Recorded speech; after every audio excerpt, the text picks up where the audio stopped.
सभी को नमस्कार। मेरा नाम के शारदा, मैं टीचर हूँ government upper primary school Khedamara, block and district Durg, state Chhattisgarh में कार्यरत हूँ। हमारे स्टेट की यही पहचान है कि यहाँ की जो संस्कृति है अद्वितीय और जीवंत संस्कृति है। ऐसे स्टेट के मैं दुर्ग ब्लॉक के भिलाई शहर में निवास करती हूँ और आज जो मैं आइडिया अपना लेके आई हूँ वो है खेल खेल में गणितीय दक्षताओं को बच्चे में विकसित करना। और इसके लिए मैंने एक सबसे पुराना खेल लिया है, सांप सीढ़ी का खेल। इस खेल के माध्यम से मैं बच्चे में क्या क्या दक्षताएं विकसित करती हूँ उसके बारे में मैं बताऊंगी। इस खेल को खेलने के लिए हमें सिर्फ एक पासे की आवश्यकता होगी और उसके लिए मैंने एक खाली चौक के डिब्बे को लेकर पासा बनाया है। इस टाइप का एक मैंने कोई भी चौक का एक डिब्बा ले लिया था, चाहे तो आप कोई भी एक डिब्बा ले लीजिए और उस पे अंकों को अंकित कर दीजिए। 1 से 0 से लेकर 6 तक के अंकों को मैंने अंकित किया है। और मैंने इतना बड़ा डब्बा क्यों लिया है, पासा क्यों लिया है, मैं बता रही हूँ। इसको जब हम ग्राउंड में खिलाते हैं तो हमें बड़े ही पासे की आवश्यकता होती है। आप इसको ग्राउंड में भी खिला सकते हैं या क्लासरूम के अंदर में भी खिला सकते हैं, माने ये इंडोर आउटडोर दोनों गेम्स में आता है। और आउटडोर में खिलाने का ये फ़ायदा होगा कि बच्चे जो है खेल खेल में खेलेंगे, उनकी कसरत भी हो जाएगी और वे गणितीय चीज़ों को भी सीख लेंगे। और क्लासरूम में भी इसको खिलाया जा सकता है। इससे क्या होगी, उनको जो भी तनाव है वो दूर होंगे और उनकी बौद्धिक विकास होगा। तो पहली चीज़ इसमें क्या फ़ायदे हैं मैं इस खेल के बता रही हूँ। जब इसको हम खिलवाते हैं तो इस खेल के माध्यम से बच्चे के 1 से 100 तक के अंक मैंने यहाँ पर अंकित किया है। तो इस खेल को खिलाते समय हमने कोई ज़्यादा सामान को तो यूज़ नहीं किया। सबसे पहले इसको ग्राउंड में चौक के माध्यम से खींच दीजिएगा या फिर जो सफ़ेद वाला पाउडर आता है उससे भी खींच सकते हैं, बना सकते हैं। ये सांप का नमूना, सांप के खेल का ये नमूना हम लोग बना सकते हैं, सांप सीढ़ी का नमूने को।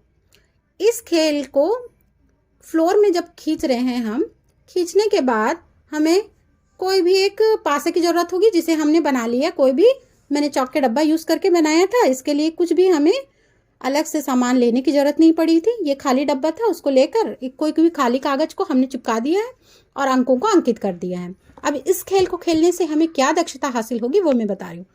इस खेल में चाहे तो आप बड़ी क्लास के बच्चों के लिए इससे अधिक संख्याओं को भी ले सकते हैं। मैंने यहाँ 1 से 100 तक के अंकों को दर्शाया है। 1 से 100 तक के अंकों की पहचान होगी। अगर हम यहाँ 101 से 200 तक के अंकों को भी लेके नमूना बना सकते हैं, 201 से भी अधिक वाली संख्याओं को ले सकते हैं, 1000 से भी प्लस वाली संख्याओं को भी हम लेकर क्या कर सकते हैं, अपना ये सांप सीढ़ी का खेल का नमूना बना सकते हैं। बच्चे में जो चीज़ हमें सिखाना है उसके हिसाब से। अब इस खेल से संख्याओं की पहचान होगी, ये पहली दक्षता। दूसरी ये यहाँ पर नीचे वाला जो रो है, इसमें रो एंड कॉलम्स हम लोग देख रहे हैं। सबसे पहला तो ये होगा कि इसमें संख्याएं जो है बढ़ते क्रम में है और एक क्रम से लिखी हुई है। माने यहाँ पर संख्याओं से हमें पता चल रहा है कि सीधी गिनती, अगर हम यहाँ से स्टार्ट करें तो ये सीधी गिनती है करके बोलेंगे। अगर यहाँ से पता चले तो हमें उल्टी गिनती की पहचान होगी। माने इस खेल के माध्यम से बच्चों में सीधी गिनती को भी लिखवा सकते हैं, उल्टी गिनती को भी सिखा सकते हैं। इसके बाद कौन सी संख्या पहले की है, जैसे 5 से पहले कौन सी संख्या, 5 के बाद कौन सी संख्या है, what comes before, what comes after, पहले और बाद की संख्याओं को सिखा सकते हैं। और व्हाट कम्स बिटवीन, बीच की संख्या, 2 अंकों के बीच की संख्या कौन सी है, इस चीज को सिखा सकते हैं। इसके अलावा सम संख्या यहाँ पे कौन सी है, जैसे इसमें मैंने 1 से 100 तक के अंक दिए हैं तो आप उन्हें सिखा सकते हो कि 1 से 100 तक में कौन कौन सी संख्या सम संख्या है। तो इस खेल से हम 1 से लेकर 100 तक के अंकों को सिखा सकते हैं। सम संख्याओं को इसमें सिखाया जा सकता है कि कौन कौन सी 1 से लेकर 100 तक की कौन कौन सी संख्या सम संख्या है, माने इवन नंबर्स, तो इवन नंबर को वो बताएंगे। उसी प्रकार विषम संख्याओं को आप सिखा सकते हो बच्चों को कि विषम संख्याएं कौन सी हैं। तो सबसे पहले संख्याओं की पहचान, कौन सी संख्या बढ़ते, कौन सी संख्या पहले की संख्या, कौन सी संख्या बाद की संख्या, कौन सी संख्या बीच की संख्या। संख्याओं को एक क्रम से लिखना, माने सीधी गिनती, उल्टी गिनती, फिर बढ़ते क्रम। बढ़ते क्रम में छोटे से बड़े के क्रम में उस संख्याओं को लिखना, बड़े से छोटे के क्रम में। जैसे यहाँ नीचे में ये बढ़ते क्रम है तो ये बढ़ते क्रम को सीखेंगे, यहाँ पे ये घटते क्रम है, वैसे ही बढ़ते घटते क्रम में उनको पहचान होगी।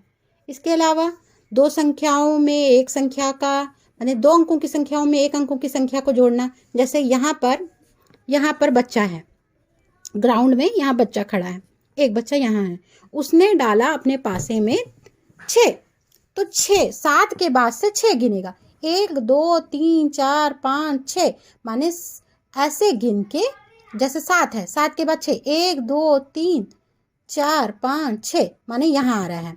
7 के बाद 6 गिनने पर वो यहाँ आया, माने 7 में 6 जोड़ा तो 13, माने एक अंकों वाली संख्या में एक अंकों वाली संख्या को जोड़ना।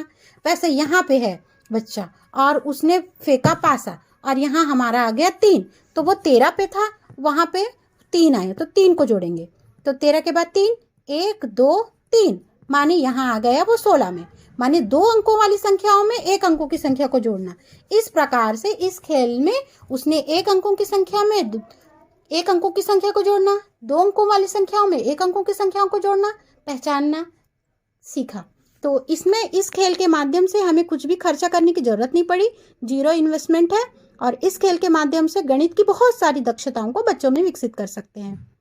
ये जो है आप प्लेग्राउंड में भी खिला सकते हो या फिर क्लासरूम में भी खिला सकते हो, लेकिन इससे जो है बच्चा आसानी से सारी चीज़ों को समझ लेगा और खेल खेल में दक्षताओं को हासिल कर लेगा।